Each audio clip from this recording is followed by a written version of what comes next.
Hello guys! I'm Kristine, Nicole, Pascual, and welcome to my channel! For today's recipe, tuturuan ko naman kayo kung paano gumawa ng mini churros.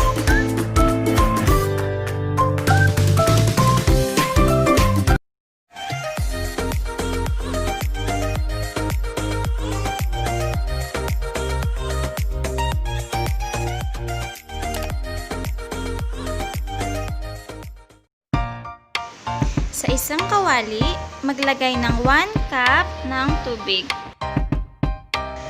2 kutsara ng melted margarine. Pwede rin po kayong gumamit ng melted butter or cooking oil. Maglagay ng 1/2 teaspoon ng asin. 5 tablespoon ng asukal. Ilagay ang 3 kutsara ng powdered milk. Pwede rin po kayong gumamit ng 1 sachet ng bearbrand swak pack. Haluin lang po natin at lutuin over medium heat.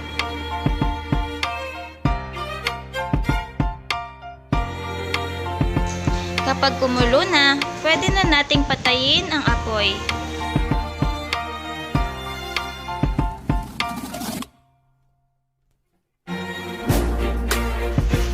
Maglagay ng 1 cup ng harina.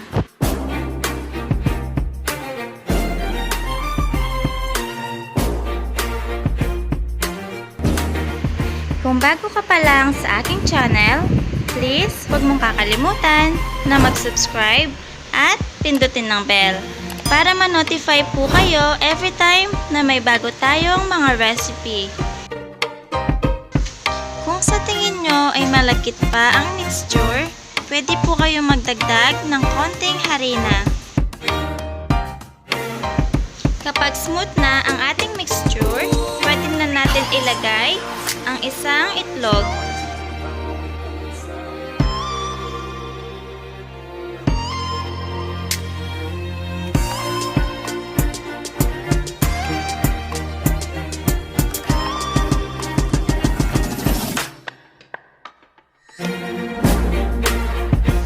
Kapag nahalo na ng mabuti, palamigin lang po natin at ilipat sa piping bag. Kung wala naman pong piping bag, gumamit na lang po tayo ng matibay na plastic. Magpainit ng mantika sa kawali.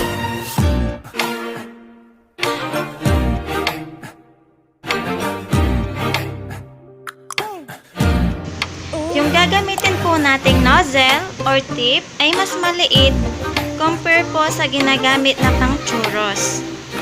Kaya pwede nyo po siyang ibenta ng mas mura at swak sa bulsa, lalong-lalo na po sa mga bata.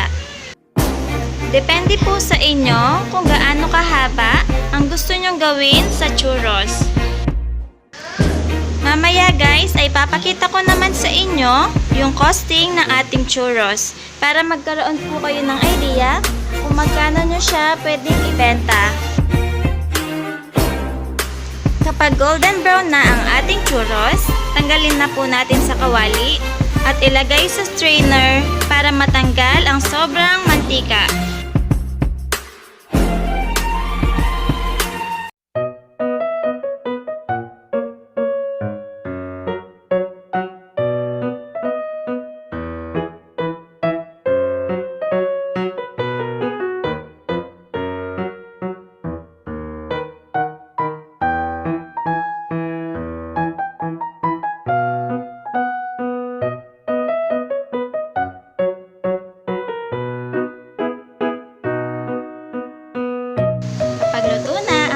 Churros, pwede na po natin siyang i-dip sa chocolate syrup or chocolate sauce. Pwede rin namang budburan na lang ng asukal para mas tipid.